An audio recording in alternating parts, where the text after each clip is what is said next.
The term loved has a personal connection to me because the Lord made me feel loved when I didn't love myself. High school was a rough time for me. I was a perfectionist, so I wouldn't allow myself room for anything but the best. I developed a dependency on good grades to make myself feel worthy of love. I thought that if I could just be a good enough student, I would be good enough to receive love. By the end of my sophomore year, I was completely burnt out.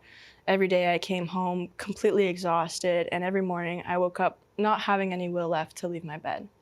I was depressed. I was trapped in a cycle of hating myself, and I felt like I could never do or be enough. It was so bad that I didn't think I could make it through 4 years of high school. Just before my junior year of high school started, I went into the school counselor's office and asked what I could do. She told me it was possible to graduate early. This was the perfect solution to me. I could escape school and people would still think of me as smart. It was a great deal. The counselor told me that the only reason I could graduate early was because of some random classes I had taken.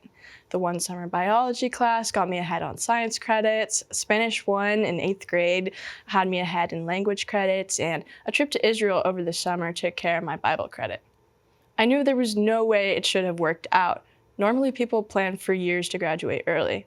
The last year of high school, I went from thinking of it as just a lucky coincidence to eventually realizing how much God knew me and understood what I was going through. He knew me enough to understand that I would need to get out of high school, and he led me to take those random classes that I wouldn't have needed otherwise. He knew my mindset, what place I was in, when literally no one else at the time understood.